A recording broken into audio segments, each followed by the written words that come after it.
버려진 그날, 그의 세상은 차갑게 얼어붙었다.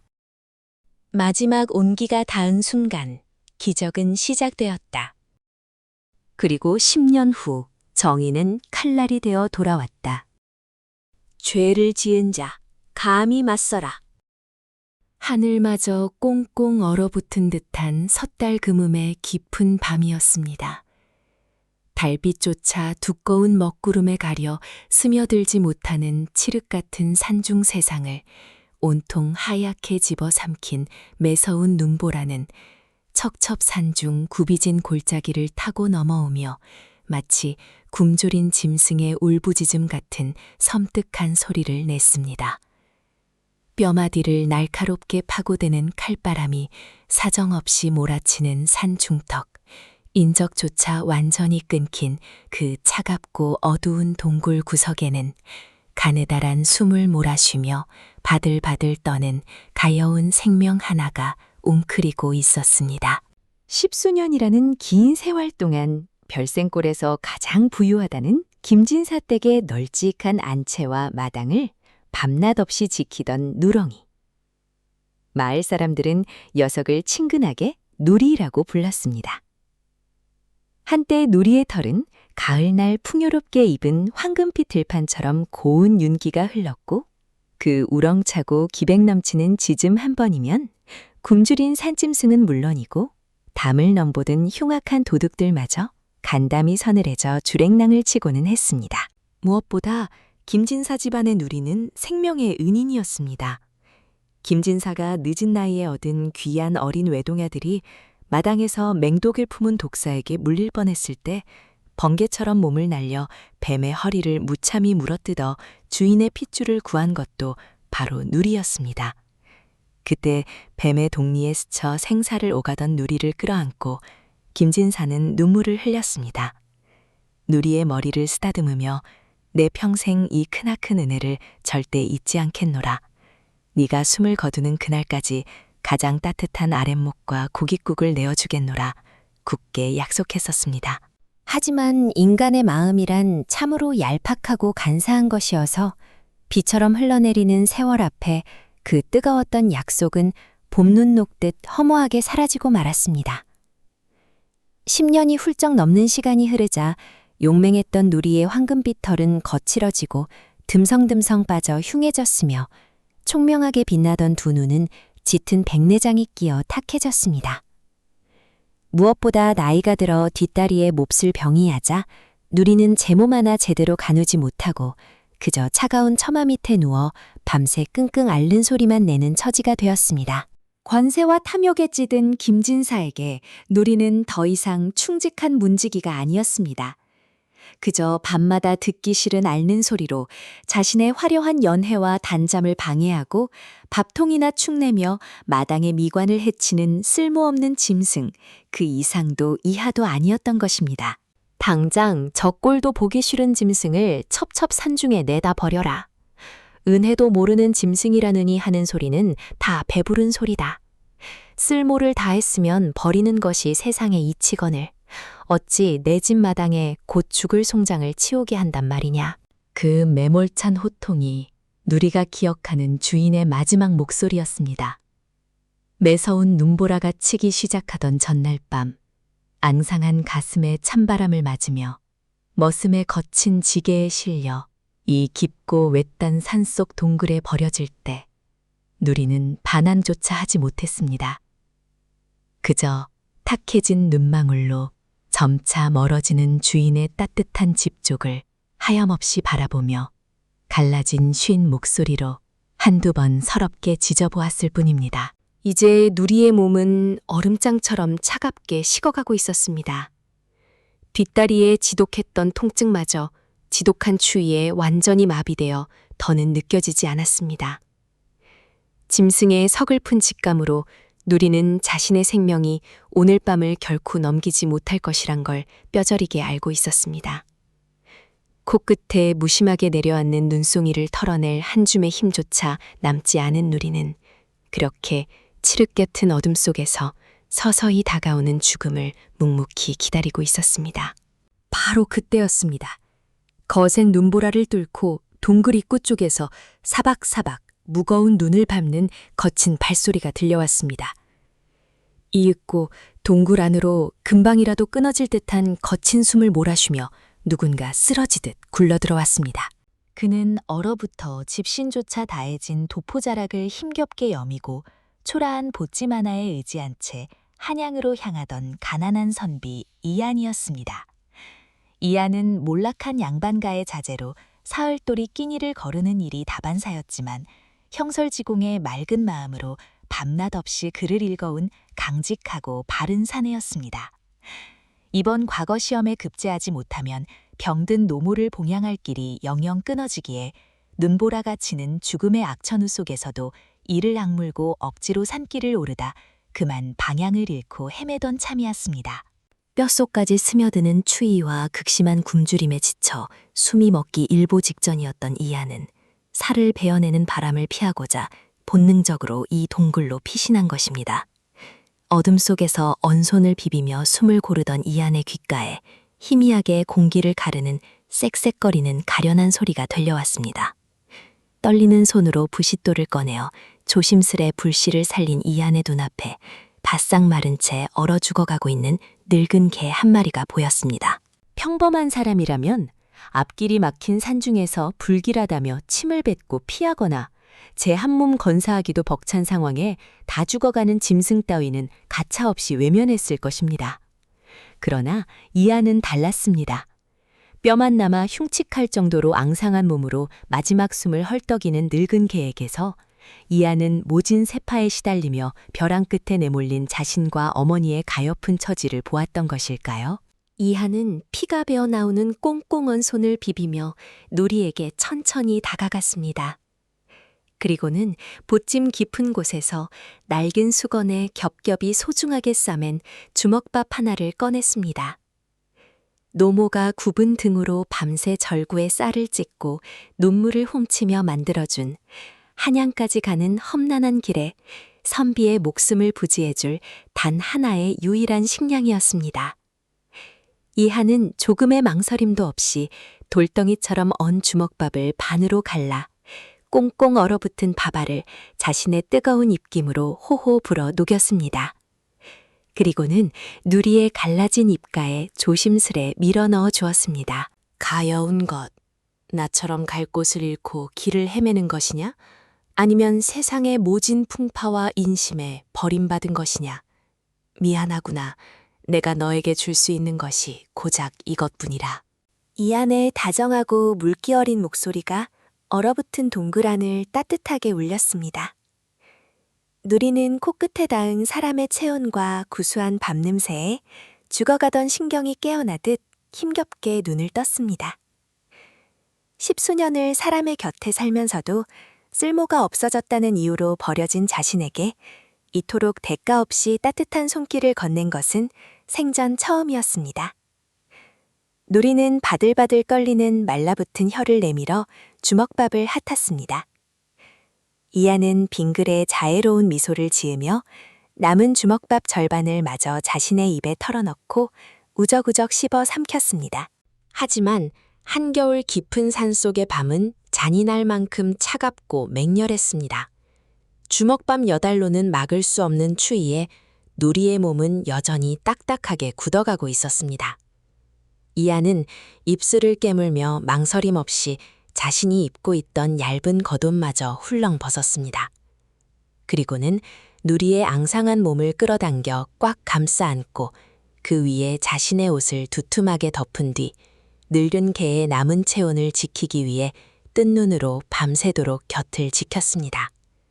인간의 온기와 짐승의 온기가 살을 에이는 동굴의 혹한 속에서 서로를 처절하게 의지하며 서서히 섞여 들어갔습니다. 누리는 태어나 처음으로 느껴보는 낯선 이의 맹목적이고 희생적인 따뜻함에 희미하게 꼬리를 한번 툭 흔들었습니다. 그것은 죽어가는 누리가 온 영혼을 다해 바칠 수 있는 가장 큰 감사의 인사였습니다. 이튿날 아침 거짓말처럼 거센 눈보라가 멎고 창백하지만 맑은 겨울 햇살이 눈 덮인 산등성이를 비추기 시작했습니다. 이하는 뻣뻣하게 굳은 몸을 일으켜 세우며 옷에 묻은 흙먼지를 털었습니다. 서둘러 길을 재촉해야만 과거 날짜를 맞출 수 있었습니다. 이하는 자신이 덮어주었던 옷을 다시 주워 여미며 아직 온기가 남아있는 누리의 머리를 부드럽게 쓰다듬었습니다. 나는 한양으로 과거를 보러 가야 한다. 네가 내 곁에 있어준 덕분에 이 춥고 외로운 밤을 무사히 견디고 넘길 수 있었구나. 부디 살아남거라. 살아서 다시 이 따뜻한 햇살을 보거라. 이안이 옷깃을 여미며 동굴을 나서자 누리는 남은 힘을 쥐어짜 고개를 들어 멀어지는 선비의 초라한 뒷모습을 탁한 두 눈에 깊이 아주 깊이 새겼습니다. 점차 작아지는 그 뒷모습은 누리의 식어버린 가슴 한구석에 생명에 대한 뜨거운 불씨 하나를 지피고 있었습니다. 그러나 얄궂은 운명은 불행을 예고 없이 몰고 오는 법입니다. 밤새 폭설처럼 쏟아진 눈은 험준한 산길의 지형을 완전히 아득하게 바꾸어 놓았습니다. 깎아지르는 듯한 험준한 산세에 소복이 덮인 눈은 얇은 얼음판을 감쪽같이 덮고 있는 거대하고 치명적인 함정과도 같았습니다. 찬바람을 맞으며 발걸음을 재촉하던 이하는 그만 눈 아래 감춰진 미끄러운 빙판을 헛디디고 말았습니다.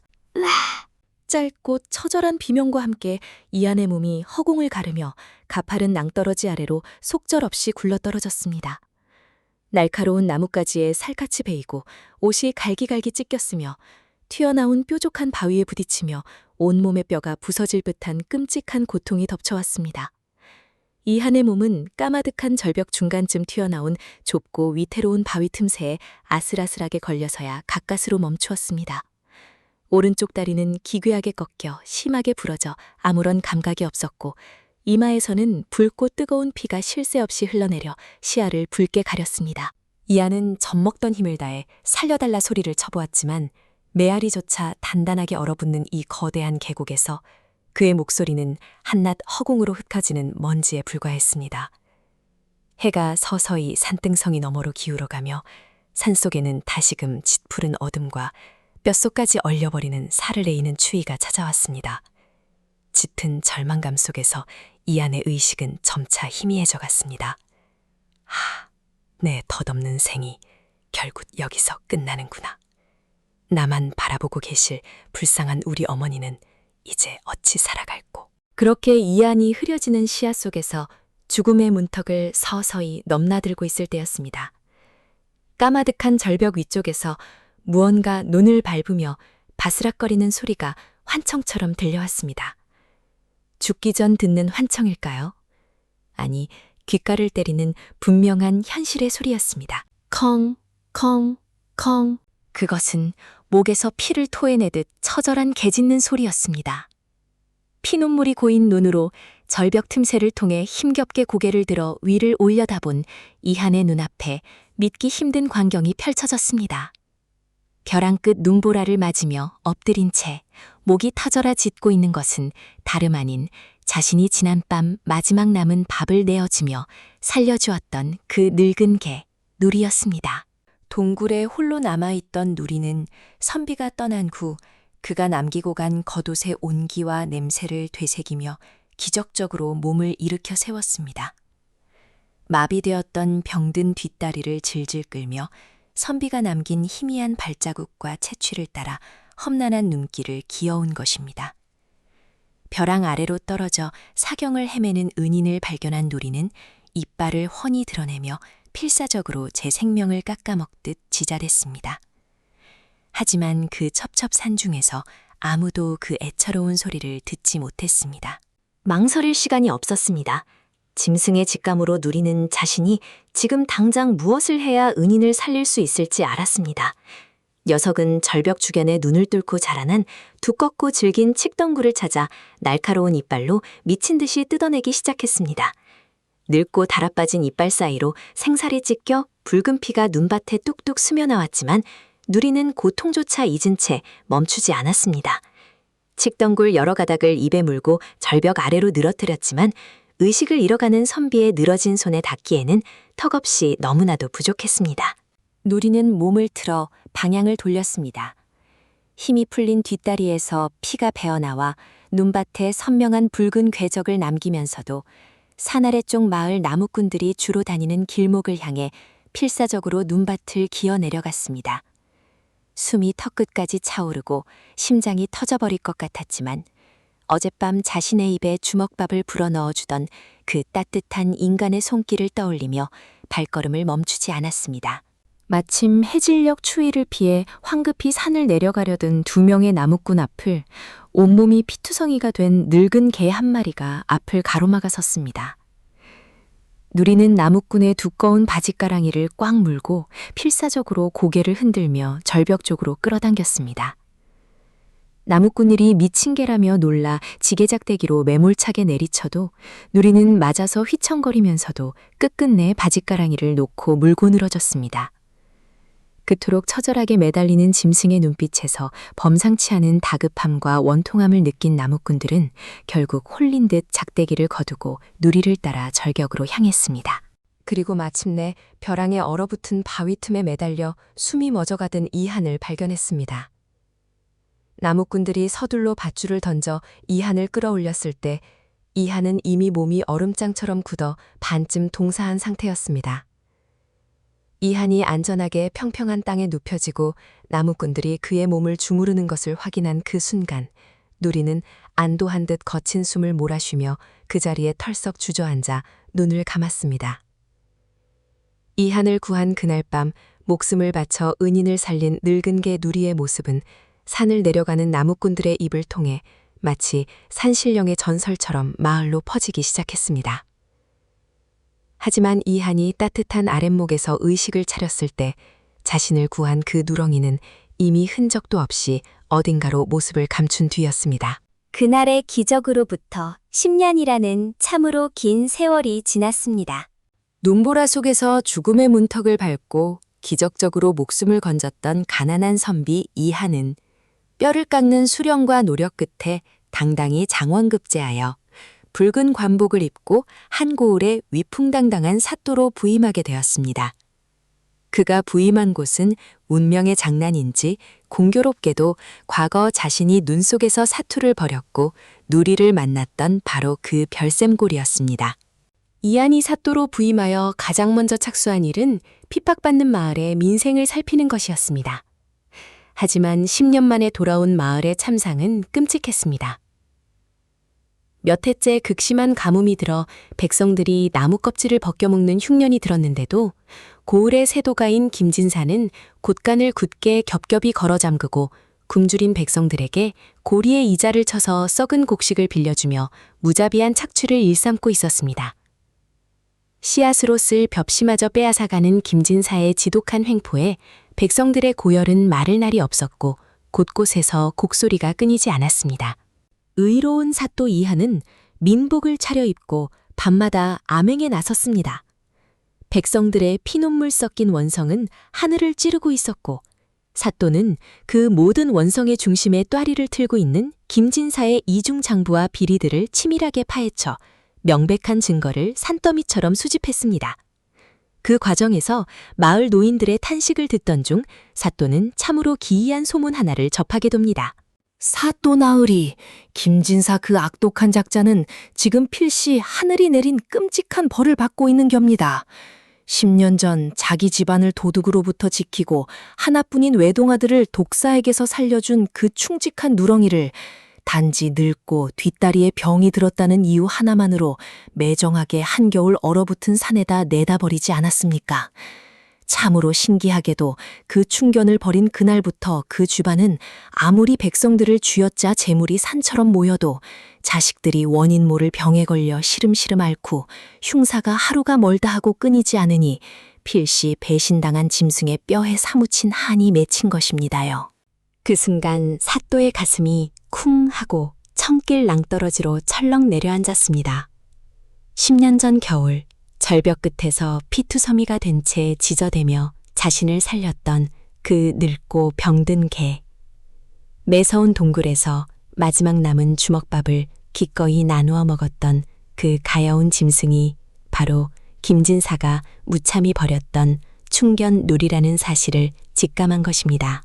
다음 날 아침 관아의 동원에 억울함을 푸는 북소리가 3번 웅장하고도 매섭게 울려 퍼졌습니다. 사또 이하는 관복을 위엄있게 차려입고 불호령을 내렸습니다. 여봐라, 당장 저 백성들의 피를 빠는 탐관오리보다 못한 파렴치한 김진사를 포박하여 내 앞에 대령하라. 무거운 형틀에 묶여 관아마당에 무릎을 꿇은 김진사는 끝까지 자신의 죄를 뉘우치기는커녕 도리어 호통을 치며 오만방자하게 굴었습니다.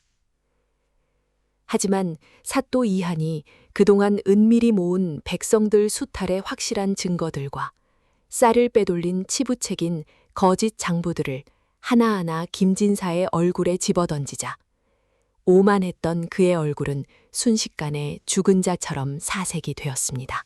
내 이놈 김진사, 두 귀를 열고 똑똑히 듣거라. 너는 하늘이 내린 넉넉한 재물을 가난하고 굶주린 백성을 구휼하는 데 쓰지는 못할 망정, 오히려 짐승만도 못한 탐욕으로 그들의 마른 피눈물까지 쥐어짰다. 또한 너는 너의 집안을 지키고 아들의 목숨을 구하며 평생을 바친 충직한 짐승마저 단지 늙고 병들었다 하여 혹한에 눈 덮인 산중에 산채로 내다버리는 천인공노할 폐륜을 저질렀다. 말 못하는 미물인 짐승도 은혜를 한 번 입으면 제 목숨을 기꺼이 바쳐 갚거늘 하물며 만물의 영장이라는 인간의 탈을 쓰고 어찌 이토록 교만하고 잔인할 수 있단 말이냐. 분노를 머금은 사또의 추상 같은 호령이 관아마당을 저렁저렁하게 울렸습니다. 결국 김진사는 부당하게 빼앗은 백성들의 곡식과 토지를 모두 돌려주고 전 재산을 몰수당한 채 2번 다시 돌아올 수 없는 먼 척박한 땅으로 유배를 떠나는 중벌을 받게 되었습니다. 수십 년 묵은 체증이 시원하게 씻겨 내려간 듯 백성들은 관아 밖에서 감격의 눈물을 흘리며 만세를 부르고 환호했습니다. 그것은 오만했던 악이 철저히 몰락하고 바른 선이 승리하는 완벽한 사필귀정의 순간이었습니다. 김진사를 엄히 벌한 후 사또 이하는 개인적으로 관노들을 사방으로 풀어 10년 전 누리가 몸을 피했을 만한 주변 산군과 깊은 계곡, 작은 암자들을 샅샅이 수소문하도록 지시했습니다. 개의 수명을 생각하면 10년이 지난 지금 살아있기를 바라는 것은 헛된 기적에 가까운 일이었습니다. 하지만 하늘은 두 생명이 이룬 보운의 지독한 인연을 결코 저버리지 않았습니다. 며칠 뒤 마을 외곽 인적이 드문 허름한 폐사지에 홀로 사는 한 노파의 집 마당에서 늙은 개 한 마리가 발견되었다는 보고가 들어왔습니다. 뼈만 남아 등가죽이 배에 붙어 늘어지고 탁해졌던 두 눈은 백내장이 심해져 완전히 멀어 한치 앞을 보지 못하며 귀마저 먹어 곁에서 천둥이 쳐도 아무런 소리도 듣지 못하는 가엾은 개. 바로 사또가 그토록 애타게 찾던 누리였습니다. 10년 전 벼랑 끝에서 선비를 구하고 완전히 탈진에 쓰러진 녀석을 노파가 불쌍히 여겨 거두었고 거친 미움으로 근근히 남은 명주를 이어가고 있었던 것입니다. 사또는 채통도 잊은 채 단숨에 산길을 달려가 흙먼지를 뒤집어 쓴 채 숨만 쉬고 있는 누리를 와라 끌어안았습니다. 논물 콧물이 범벅이 되고 붉은 비단 관복이 흙투성이가 되는 것은 전혀 아랑곳하지 않았습니다. 누리야, 누리야, 미안하다. 내가 너무 늦게 너를 찾았구나. 나를, 이 못난 나를 알아보겠느냐? 눈도 보이지 않고 귀도 들리지 않아 짐승의 본능마저 잃어가던 누리. 하지만 사또가 뜨거운 가슴으로 녀석을 품에 꽉 안는 순간 힘없이 처져 있던 누리의 까만 코끝이 미세하게 바르르 떨리기 시작했습니다. 10년 전 그 춥고 뼛속까지 시리던 외로운 동굴 속에서 꽁꽁 언 주먹밥을 입김으로 불러 자신의 입에 넣어주던 그 다정한 손길, 자신의 얼어붙은 몸을 덮어주던 그 선비의 짙은 땀냄새와 뜨거운 체온을 녀석은 어둠뿐인 영혼 깊은 곳에 찬란한 빛처럼 선명하게 기억하고 있었던 것입니다. 누리는 익숙한 사또의 가슴에 주름진 얼굴을 묻고 아주 희미하게, 하지만 남은 온 힘과 영혼을 다 짜내어 꼬리를 한번 흔들었습니다. 사또의 두 눈에서 걷잡을 수 없이 뜨거운 눈물이 왈칵 흘러내려 누리의 거칠고 푸석한 털을 흠뻑 적셨습니다. 사또 이하는 누리를 관아에 가장 따뜻하고 볕이 잘 드는 자신의 침소 바로 옆방으로 데려왔습니다. 가장 부드럽고 기름진 고깃국을 매일 끓여 직접 은수저로 떠먹이고 밤낮으로 서류를 보면서도 곁을 지키며 지극정성으로 보살폈습니다. 누리는 생의 마지막에 이르러서야 비로소 자신이 평생 누려야 마땅했던 진정한 따뜻함과 평온함을 자신을 배신하고 버린 주인이 아닌 자신을 끝까지 기억해준 은인의 곁에서 충만하게 누리게 되었습니다. 그리고 이듬해 혹독했던 겨울이 지나고 따스한 봄바람이 불어와 관아마당에 매화꽃이 흐드러지게 팝콘처럼 피어나던 어느 화창한 봄날의 오후였습니다. 사또 이하는 마루에 편안히 걸터 앉아 책을 읽고 있었고 늙은 누리는 언제나처럼 사또의 따뜻한 무릎을 베고 포근한 봄 햇살을 맞으며 곤히 잠들어 있었습니다. 이따금 향긋한 봄바람이 살랑 불어올 때면 하얀 매화꽃잎이 누리의 머리 위로 눈송이처럼 사뿐히 떨어져 내렸습니다. 사근거리며 자던 누리는 문득 아주 길고 깊은 숨을 한번 크게 들이마셨습니다. 그리고는 굳게 감겨있던 두 눈을 아주 힘겹게 천천히 뜨고는 초점 없는 하얀 눈으로 사또의 얼굴을 한참 동안 가만히 응시했습니다. 보이지 않아도 분명히 보고 있는 듯 했습니다. 이윽고 누리는 까슬까슬해진 혀를 천천히 내밀어 사또의 거칠어진 손등을 한번 다정하고 길게 핥았습니다. 그것이 누리의 마지막 힘이었습니다. 누리는 마치 깊고 평온한 긴 잠에 빠져들듯 사또의 품 안에서 조용히 아주 조용히 숨을 거두었습니다.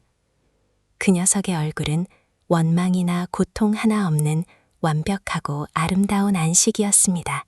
사또 이하는 더 이상 따뜻한 숨을 쉬지 않는 누리의 머리를 오래도록 쓰다듬으며 맑고 푸른 봄하늘을 올려다보았습니다. 그의 눈가엔 어느새 맑은 눈물이 맺혀 있었습니다. 고맙다, 나의 버사. 네가 내 목숨을 구해주었고 이 어지러운 세상의 진짜 진실이 무엇인지 내게 가르쳐 주었구나.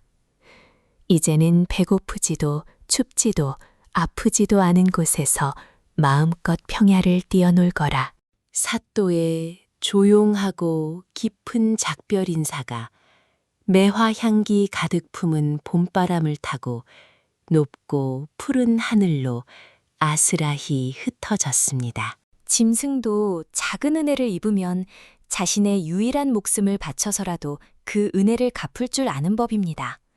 하물며 만물의 영장이라 자부하는 인간이 어찌 남의 은혜를 저버리고 배은망덕하게 살아갈 수 있겠습니까? 눈보라치던 캄캄한 밤, 두 고단한 생명이 피워낸 한 조각의 온기가 어떻게 서로의 생명을 구하고 또 어떻게 거대한 정의와 진실이 되어 메아리쳐 돌아오는지. 충견 누리와 가난하고 의로웠던 선비 이한이 만들어낸 이 시리도록 아름답고도 슬픈 이야기는 세월이 수없이 흐른 지금까지도 별샘골 사람들의 입에서 입으로 소중하게 전해지며 오늘을 살아가는 우리에게 인간의 참된 도리와 보은의 숭고한 의미를 묻는 깊고 진한 울림으로 남아 있습니다.